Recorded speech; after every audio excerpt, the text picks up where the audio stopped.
என்னடா ஊர் இது? கிரெடிட் கார்டு அப்ளை பண்ணால் கிரெடிட் ஸ்கோர் கேட்குறானுங்க, கார் வாங்கலான்னு போனால் கிரெடிட் ஸ்கோர் கேட்குறானுங்க, வீடு வாங்கலான்னு போனால் கூட கிரெடிட் ஸ்கோர் கேட்குறானுங்க. யார் அந்த கிரெடிட் ஸ்கோரு? எனக்கே அவரை பார்க்கணும் போல இருக்கு. லெட்ஸ் கோ.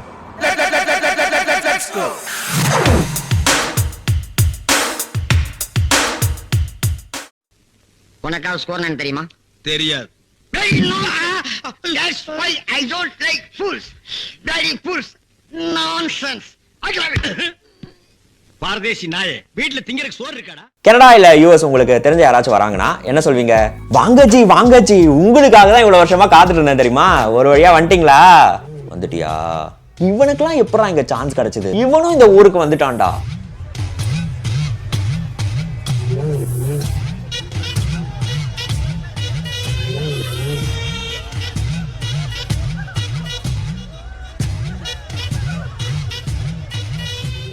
முக்கியமா இன்னொன்னு சொல்லுவாங்க, வந்துட்டால ஃபர்ஸ்ட் கிரெடிட் ஸ்கோர் பில் பண்ணனு. அது என்னடா ஸ்கோர்? கிரெடிட் ஸ்கோர் நம்ம டீம் இந்தியா எடுக்கிறதுல அவ்வளவு பெரிய ஸ்கோரா? எதுக்கு இவ்வளவு பில்டப் கொடுக்குறாங்க? இந்த மாதிரியான கேள்விகளுக்கான பதில தான் இந்த வீடியோல நாம பார்க்க போறோம்.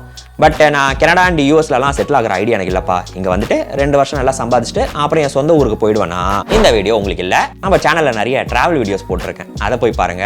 அப்படிலாம் சொல்ல மாட்டேன். முக்கியமா இந்த வீடியோ உங்களுக்காக தான். ஏன்னா இங்க வர நிறைய பேர் நான்லாம் இந்த ஊர்ல மேக்ஸிமம் 2 இயர்ஸ் தான் பார்ப்பேன் அப்படின்னு சொல்லிட்டு தோமோரியர்ஸ்னு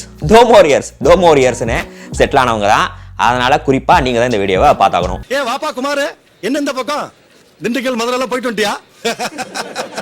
நக்கல்யா உனக்கு. Now back to credit score. நம்ம ஊர்ல சிபில் ஸ்கோர்னு ஒரு கான்செப்ட் இருக்குல்ல, அதே மாதிரி தான் இந்த ஊர்ல கிரெடிட் ஸ்கோர். இது 3 டிஜிட் நம்பர், 300 to 900 இந்த ரேஞ்சில தான் ஸ்கோர்ஸ் இருக்கும். சரி, எதுக்கு கனடா இல்ல யூஎஸ் வந்த உடனே ஃபர்ஸ்ட் நம்மள கிரெடிட் ஸ்கோர் பில் பண்ண சொல்றாங்க? இப்ப உங்களை நம்பி முன்ன பின்ன தெரியாத ஒருத்தர் வந்து கடன் கேட்கிறாரு. அவரை பார்த்த உடனே அடடடடடடடா, என்ன தெய்வீகமான முகமையா இவருக்கு, இவரை நம்பி காசு கொடுத்தா கண்டிப்பா நம்ம காசை திரும்ப கொடுத்துருவாரு அப்படின்ட்டு நீங்க உங்க காசை தூக்கி கொடுத்துருவீங்களா? அதே மாதிரி தான் நீங்க கனடா இல்ல யூஎஸ்க்கு புதுசா வரீங்க. வந்த உடனே ஓ மை காட், இந்த வீடு செமையா இருக்கே, இந்த வீடு என்ன வேலை சார்? ஓ நோ, சரி நான் நம்பி கடன் கொடுங்க, நான் இந்த வீடை வாங்கிக்கிறேன். Oh no no way, this is my dream car man, இந்த காரை நான் வாங்கியே ஆகணும். இந்த கார் என்ன வேலை? ஓ நோ, சரி நான் நம்பி கடன் கொடுங்க, நான் இந்த காரை வாங்கிக்கிறேன் அப்படின்னு கேட்டா உங்களை நம்பி காசு கொடுப்பாங்களா? உங்களால காரும் வீடும் வாங்க முடியுமா? இவன் அதுக்கெல்லாம் சரிப்பட்டு வருவானா? காசு விஷயத்துல கரெக்டா இருக்கானா? கடன்லாம் ஆன் டைம் கட்டுறானான்னு நீங்க உங்க ஃபினான்சஸை எப்படி மேனேஜ் பண்றீங்கன்னு பார்த்துட்டு ஒரு ஸ்கோர் கொடுப்பாங்க. அதுதான் கிரெடிட் ஸ்கோர். இதுவும் ஒரு எக்ஸாம் மாதிரி தான். நீங்க உங்க ஃபினான்சஸ் எல்லாம் சூப்பரா பக்காவா மேனேஜ் பண்ணீங்கன்னா உங்களுடைய ஸ்கோர் டாப்ல இருக்கும். ஏதாவது ஒரு அமௌண்ட்டா சேர்த்து வச்சு கடைசியாக கட்டிக்கலாம். இல்லைனா எதுக்கு இந்த அமௌண்ட் எல்லாம் கட்டிக்கிட்டு நம்ம இந்த ஊர்ல இருக்க போறோம், அப்படியே எஸ்கேப் ஆயிடலாம். இந்த மாதிரி பிளான்ல நீங்க இருக்கீங்கன்னா உங்களுடைய ஸ்கோர்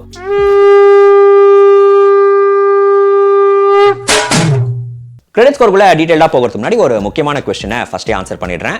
கிரெடிட் கார்டு இல்லாம உங்களால கிரெடிட் ஸ்கோர் பில் பண்ண முடியுமானா? Yes, you can do it. இப்போ உங்ககிட்ட கிரெடிட் கார்டு இல்ல, பட் நீங்க மாசம் லோன் பேமெண்ட்ஸ் கட்டிட்டு இருக்கீங்க, like auto loan, car loan, home loan இதெல்லாம் கட்டிட்டு இருக்கீங்க. அது மூலமாவும் உங்களுடைய கிரெடிட் ஸ்கோரை நீங்க பில் பண்ணலாம். பட் இதுல முக்கியமான விஷயம் என்னன்னா, நீங்க ஒரு லீகல் என்டிட்டி கிட்ட இருந்து காசு வாங்கி மாசம் கட்டுற பேமெண்ட்ஸை அவங்க கிரெடிட் பியூரோ கிட்ட ரிப்போர்ட் பண்ணாதான் உங்க கிரெடிட் ஸ்கோர் பில்ட் ஆகும். உங்க ஃப்ரெண்டு கிட்ட கடன் வாங்கிட்டு மாசம் அவனுக்கு காசு கட்டிட்டு இருந்தீங்கன்னா அது மூலமாலாம் கிரெடிட் ஸ்கோர் பில்ட் ஆகாது. அண்ணா நீங்களா இந்த கேசரி பேண்ட்ல அப்படியே அமிதாப் பச்சன் மாதிரி இருக்கீங்க. இன்னொரு சூப்பரான ஃபீச்சர் நிறைய பேருக்கு தெரிஞ்சிருக்காது. சில கிரெடிட் கார்டு அக்கவுண்ட்ஸ்ல ஆட் அண்ட் ஆத்தரைஸ்ட் யூசர்னு ஒரு ஆப்ஷன் இருக்கு. நீங்க தான் உங்க கிரெடிட் கார்டு அக்கவுண்ட்ல பிரைமரி யூசரா இருப்பீங்க. உங்க ஃப்ரெண்ட் இல்லாட்டி ஸ்பௌஸை நீங்க ஆத்தரைஸ்ட் யூசர் ஆட் பண்ணலாம். அவங்களுக்குன்னு தனியா ஒரு கார்டு வந்துடும். அவங்க அந்த கார்டுல ஸ்பெண்ட் பண்றாங்களா இல்லையாங்கிறதுலாம் கவலை இல்லை. அந்த ஆத்தரைஸ்ட் யூசர் பத்தின இன்ஃபர்மேஷனை இந்த credit card company credit bureau கிட்ட ரிப்போர்ட் பண்ணுதுன்னா அது மூலமாகவும் இவங்க கிரெடிட் ஸ்கோர் பில்ட் ஆகும். ஸோ பேசிக்கலாக பார்த்துக்கிட்டிங்கன்னா இது வந்து விக்ரமாதித்யன் வேதாளம் கதை மாதிரி உங்கள் மேலே குதிரை சவாரி செஞ்சு அவங்க கிரெடிட் ஸ்கோரை இம்ப்ரூவ் பண்ணிப்பாங்க. பட் பிரைமரி அப்ளிகண்டான நீங்கள் கரெக்டாக ஆன் டைம் பேமெண்ட் கட்டினாதான் அவங்களுடைய கிரெடிட் ஸ்கோர் இம்ப்ரூவ் ஆகும். நீங்கள் மொக்கையாக இருந்தீங்கன்னா அவங்க ஸ்கோரும் மொக்கையாயிரும். சரி, எங்கெல்லாம் கிரெடிட் ஸ்கோர் கேட்பாங்க? இப்போ நீங்கள் புதுசாக ஒரு கிரெடிட் கார்டு அக்கௌண்ட் ஓப்பன் பண்ணலான்னு இருக்கீங்க, இல்லைனா வீடு வாங்கலாம், லேண்டு வாங்கலான்னு இருக்கீங்க, இல்லை ரெண்டல் ப்ராப்பர்ட்டிக்கு மூவ் ஆகலான்னு இருக்கீங்க, லோன் எடுக்கலான்னு இருக்கீங்க, like auto loan or personal loan. இப்போ இருக்கிற மொபைல் நெட்வொர்க்ல இருந்து நான் டாப் டயர் மொபைல் நெட்வொர்க்குக்கு ஸ்விட்ச் ஆகலான்னு இருக்கீங்க, அண்ட் இப்போ இருக்கிற ஜாப்ல இருந்து வேற ஒரு ஜாபுக்கு மூவ் ஆகலான்னு இருக்கீங்க. இந்த மாதிரி இடங்கள் எல்லாம் மோஸ்ட்டாக உங்களுடைய கிரெடிட் ஸ்கோர் செக் பண்ணிட்டு தான் அப்ரூவல் தருவாங்க. கிரெடிட் ஸ்கோர் இல்லாமல் உங்களால் காரு, வீடு, லோனு இதெல்லாம் எடுக்க முடியுமானா? தாராளமாக உங்களால் இதெல்லாம் எடுக்க முடியும். இப்போ உங்ககிட்ட கையில் ரெடியாக கேஷ் இருக்குது. நான் முன்னாடி சொன்னேன் $2.5 million இல்லைனா $66,000 அந்த அளவுக்கு வசதியான ஆள் நீங்கன்னா உடனே கேஷை கொடுத்து காரு வீடு அதெல்லாம் வாங்கிக்கலாம். இப்போ உங்ககிட்ட கிரெடிட் ஸ்கோரே இல்லை, ஆனால் காரு வீடு அதெல்லாம் வாங்கணுன்னா கனடா இல்லாட்டி யூஎஸில் ஆல்ரெடி செட்டில் ஆன ஒருத்தர், அதுவும் சூப்பரான கிரெடிட் ஸ்கோரை வச்சுக்கிற ஒருத்தர் உங்கள் அப்ளிகேஷனில் கேரண்டர் இல்லாட்டி கோசைனராக சைன் பண்ணணும். இந்த மாதிரி இல்லை, இந்த மாதிரி.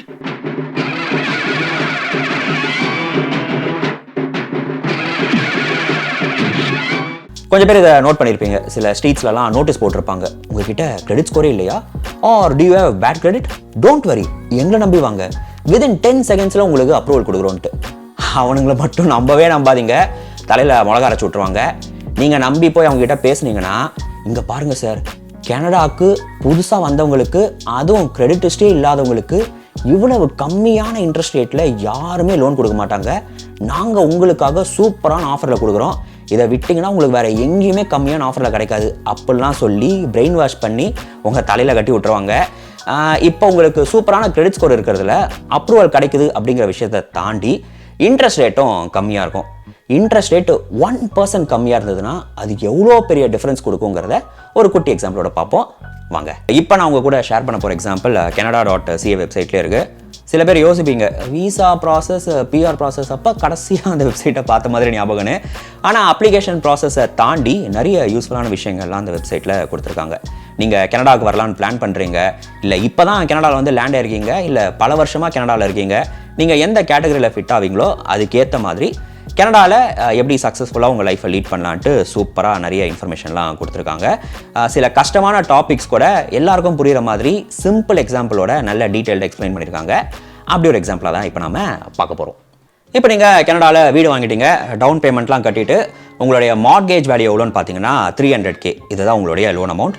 இதை நீங்கள் 25 வருஷம் கட்ட போகிறீங்க. இப்போ உங்கள் கிரெடிட் ஸ்கோர்லாம் சூப்பராக இருக்குது, உங்களுக்கு கம்மியான இன்ட்ரெஸ்ட் ரேட்லேயே லோன் அப்ரூவ் ஆயிடுச்சுன்னா, ஃபார் எக்ஸாம்பிள் உங்கள் இன்ட்ரெஸ்ட் ரேட் 3% வச்சுக்கலாம். மாதம் உங்களுடைய லோன் பேமெண்ட் பார்த்தீங்கன்னா $1,420. இதுவே நான் முன்னாடி சொன்ன ஃப்ராட் கும்பல் கிட்ட போய் நீங்கள் மாட்டிக்கிட்டீங்க, 7% இன்ட்ரெஸ்ட் ரேட் தாங்க இருக்கல, ரொம்ப சீப்பு, ஏன்னா உங்ககிட்ட கிரெடிட் ஸ்கோர் இல்லை, இதை விட்டு உங்களுக்கு சூப்பரான ஆஃபர் கிடைக்காது அப்படிலாம் பிரெயின் வாஷ் பண்ணி உங்களை அந்த 7% இன்ட்ரெஸ்ட் ரேட்டில் லாக் பண்ணிட்டா நீங்கள் மாதம் கட்ட போகிறது $2,100. Almost $680 difference. அதாவது மாதம் நீங்கள் $680 எக்ஸ்ட்ராவாக கட்டுவீங்க. அப்போ வருஷத்துக்கு நீங்கள் எவ்வளோ கட்டுவீங்கன்னு பார்த்தா $8,160. இது ஃபிக்ஸ்டு இன்ட்ரெஸ்ட் ரேட்டு, வேரியபிள் இல்லை. நீங்கள் இதில் லாக் ஆகிட்டீங்க அண்ட் உங்களுக்கு ரீஃபைனான்ஸ் பண்ணுற ஆப்ஷன் இல்லை. சரி, கழுத ஒழிஞ்சது, 25 வருஷம் இதையே கட்டலாம் அப்படின்ட்டு நீங்கள் டிசைட் பண்ணிட்டீங்கன்னா, அது ஒரு முட்டாள்தனமான விஷயம் தான். பட் நீங்கள் டிசைட் பண்ணிட்டீங்கன்னா மொத்தமாக எவ்வளோ எக்ஸ்ட்ரா கட்டியிருப்பீங்க தெரியுமா? 25 வருஷத்துக்கு $200,000. தேவையா? இப்போ புரியுதா சூப்பர் கிரெடிட் ஸ்கோர் இருந்தால் எவ்வளோ அட்வான்டேஜ்னு?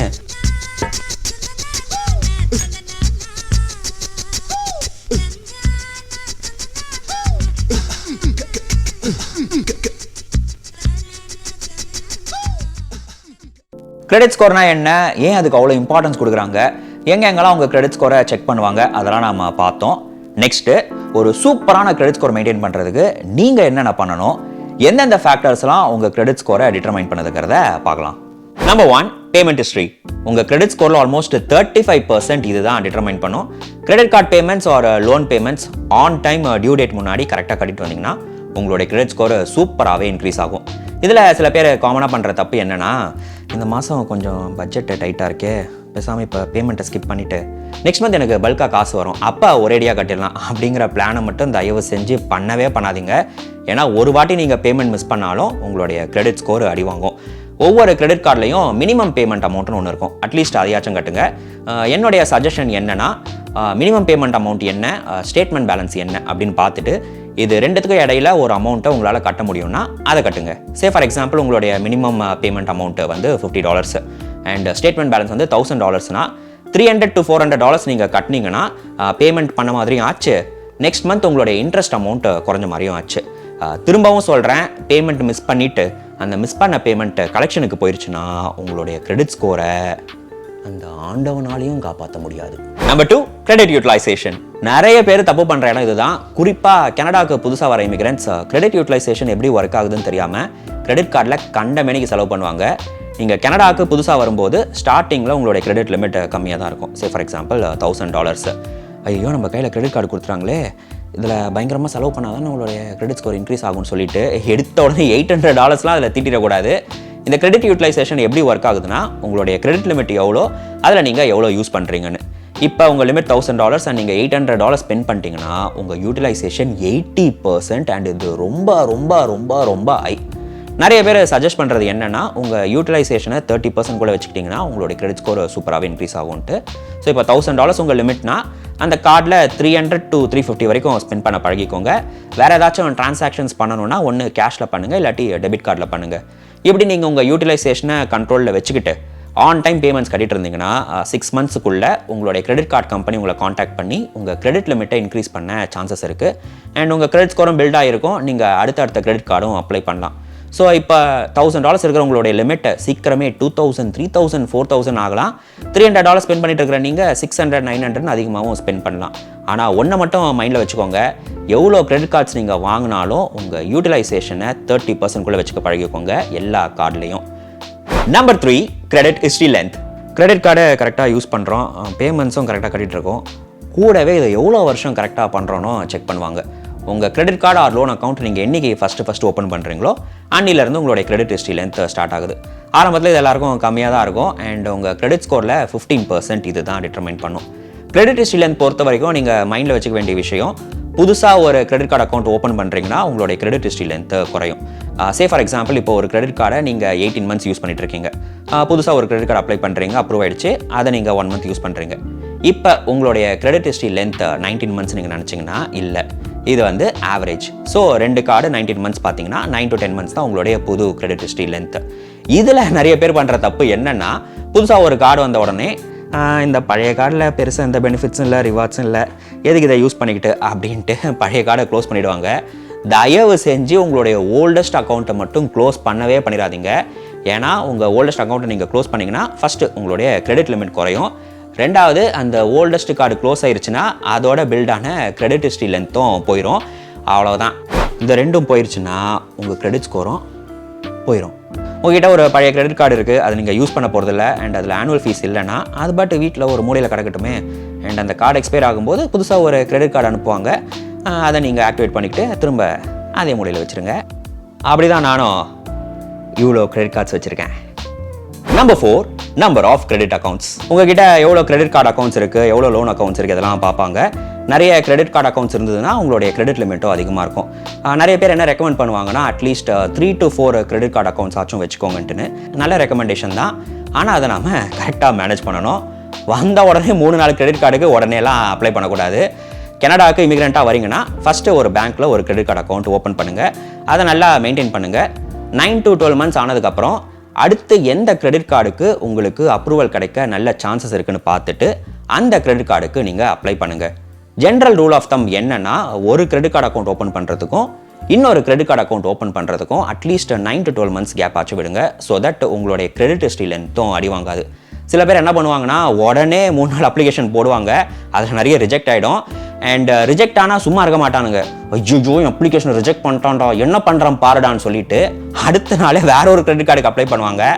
அவனுக்கு உங்களுடைய கிரெடிட் ரிப்போர்ட் புல் பண்ணால் தெரியாதா, ஆல்ரெடி நீங்கள் 3-4 ரிஜெக்ஷன் வாங்கினீங்கன்ட்டு அதே ரிஜெக்ட் பண்ணி விட்டுருவாங்க. ஒரு கிரெடிட் கார்டு அப்ளிகேஷன் ரிஜெக்ட் ஆச்சுன்னா வெயிட் பண்ணுங்கள், ஒரு 4 to 6 months வரைக்கும் டைம் கொடுங்க. And credit card application reject ஆகும்போது அந்த கம்பெனி வந்து உங்களுக்கு லெட்டர் அனுப்புவாங்க, எதனால் உங்கள் அப்ளிகேஷன் நாங்கள் ரிஜெக்ட் பண்ணோன்னு. அந்த லெட்டரை நீங்கள் படிச்சிங்கன்னா உங்களுக்கு ஒரு ஐடியா கிடைக்கும். ஓகேப்பா, இந்த திங்ஸ்லாம் நான் என்னுடைய கிரெடிட் ஹிஸ்ட்ரியில் இம்ப்ரூவ் பண்ணேன்னா எனக்கு கிரெடிட் கார்டு அப்ரூவல் கிடைக்கிறதுக்கான வாய்ப்புகள் இருக்குது, ஸோ அதில் நான் ஃபோக்கஸ் பண்ணலாம் அப்படின்ட்டு நீங்கள் டிசைட் பண்ணலாம். கடைசியாக கிரெடிட் மிக்ஸ்.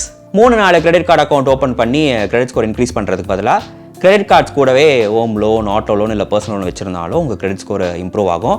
ஏன்னா உங்கள் கிரெடிட் ப்ரொஃபைலை பார்க்கும்போது பரவாயில்லப்பா, இவங்ககிட்ட லோன்ஸும் இருக்குது, கிரெடிட் கார்ட்ஸும் இருக்குது, எல்லாத்துக்கும் பேமெண்ட்ஸு கரெக்டாக ஆன் டைம் கட்டிகிட்டு இருக்கான், ஃபினான்ஸ் மேனேஜ்மெண்ட்டை பொறுத்த வரைக்கும் ஒரு ஸ்ட்ராங்கான ஆள் தான்ப்பா அப்படின்ட்டு ஒரு இம்ப்ரெஷன் கிடைக்கும்.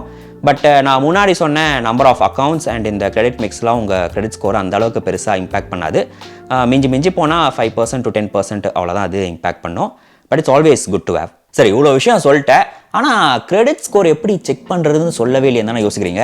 அதுக்கு தான் கிரெடிட் பியூரோஸ் இருக்காங்க. உங்களுக்கு கடன் கொடுத்த கிரெடிட்டர்ஸ் கிட்ட இருந்து உங்கள் டேட்டாவை கலெக்ட் பண்ணி நான் முன்னாடி சொன்ன ஃபேக்டர்ஸ்லாம் எவாலுவேட் பண்ணி உங்கள் கிரெடிட் ரிப்போர்ட்டை ரெடி பண்ணுவாங்க. ஃபியூச்சரில் நீங்கள் இன்னொரு கிரெடிட் கார்டு அக்கௌண்ட் ஓப்பன் பண்ண போகிறீங்க, இல்லாட்டி லோன் அப்ளை பண்ண போகிறீங்கன்னா உங்கள் லெண்டர்ஸ் இவங்களை காண்டாக்ட் பண்ணி உங்கள் கிரெடிட் ரிப்போர்ட்டை வாங்கிட்டு அப்புறமா அப்ரூவ் பண்ணலாமா வேணாமான்னு டிசைட் பண்ணுவாங்க. கனடா பொறுத்த வரைக்கும் 2 கிரெடிட் பியூரோஸ் இருக்காங்க. ஒன்று ஈக்விஃபேக்ஸ், இன்னொன்று டிரான்ஸ்யூனியன். 2 பேருமே உங்களுக்கு ஃப்ரீ கிரெடிட் ரிப்போர்ட் கொடுப்பாங்க. But detailed and advance report வேணும்னா ஈக்விஃபேக்ஸில் 1 மந்த் ஃப்ரீ ட்ரையல் இருக்குது, அதுக்கப்புறமா நீங்கள் $19 கட்டணும். டிரான்ஸ்யூனியனில் ஃப்ரீ ட்ரையல்லாம் இல்லை, ஃபர்ஸ்ட் மந்த் $4, அதுக்கப்புறமா நீங்கள் $25 கட்டணும். இவங்க 2 பேரை தவிர ஃப்ரீயாக கிரெடிட் ஸ்கோர் செக் பண்ண சில தேர்ட் பார்ட்டி சைட்ஸும் இருக்குது. அதில் ஒன்று போரோவெல், இன்னொன்று கிரெடிட் கர்மா. இதில் காட்டுற கிரெடிட் ஸ்கோர்லாம் அப்படியே அக்யூரேட்டான ஸ்கோர்லாம் நீங்கள் எடுத்துக்கக்கூடாது. இதை ஒரு எஸ்டிமேட் மாதிரி நீங்கள் வச்சுக்கலாம். பேசிக்கலி நீங்கள் ஃபியூச்சரில் இன்னொரு கிரெடிட் கார்டு இல்லாட்டி லோனுக்கு அப்ளை பண்ணலான்னு இருக்கீங்கன்னா அந்த அப்ளிகேஷனில் மென்ஷன் பண்ணியிருப்பாங்களே இந்த கிரெடிட் ஸ்கோர் இருந்ததுன்னா உங்களுக்கு அப்ரூவல் ஆகிறதுக்கான சான்சஸ் அதிகமாக இருக்கும்னு. ஸோ இந்த ஸ்கோர் வச்சு உங்களுக்கு ஒரு ஐடியா கிடைக்கும், ஓகேப்பா இந்த ப்ராடக்ட்டுக்கு நம்ம அப்ளை பண்ணலாமா வேணாமான்னு. அண்ட் இவங்க சைட்ஸ்லேயே ரெக்கமெண்டேஷன் ஒரு செக்ஷன் இருக்கும். உங்கள் கிரெடிட் ப்ரொஃபைல் அண்ட் ஸ்கோருக்கு எந்தெந்த கிரெடிட் ப்ராடக்ட்ஸ்க்கு நீங்கள் எலிஜிபிளாக இருப்பீங்க, எவ்வளோ அமௌண்ட் கிடைக்கும், அதுக்கு எவ்வளோ இன்ட்ரெஸ்ட் கட்டுவீங்கன்னு ஒரு எஸ்டிமேட் காட்டுவாங்க. வேர்ட் ஆஃப் காஷன், இதில் அப்ரூவல் கேரண்டீடுன்னு சொல்கிறதால 100% கிடச்சிரும்னு நம்பக்கூடாது. இந்த வீடியோ உங்க எல்லாருக்கும் இன்ஃபர்மேட்டிவா இருந்திருக்கும் நம்புறேன். கனடா இல்ல யூஎஸ் புதுசா வந்தவங்க கிரெடிட் ஸ்கோர் பத்தி ஐடியா இல்லாதவங்களுக்கு பேசிக்கான விஷயங்களை முடிஞ்ச அளவுக்கு இந்த வீடியோல நான் கவர் பண்ணியிருக்கேன். வேற ஏதாச்சும் கொஸ்டின்ஸ் இருந்ததுன்னா மறக்காம கீழே கமெண்ட்ஸ்ல வந்து கேளுங்க. நிறைய கமெண்ட்ஸ் வந்ததுன்னா எல்லாத்தையும் சேர்த்து வச்சு ஃபியூச்சர்ல ஒரு வீடியோவா போடுறேன். அண்ட் வீடியோ பிடிச்சிருந்ததுன்னா மறக்காம நம்ம சேனலுக்கு சப்ஸ்கிரைப் பண்ணுங்க, வீடியோவை லைக் பண்ணுங்க, ஷேர் பண்ணுங்க. சீக்கிரமே இன்னொரு சூப்பரான இன்ட்ரெஸ்டிங்கான கண்டென்ட்டோட உங்களை வந்து சந்திக்கிறேன். Until then, bye from ஊர் சுற்றும் வாலிபன்.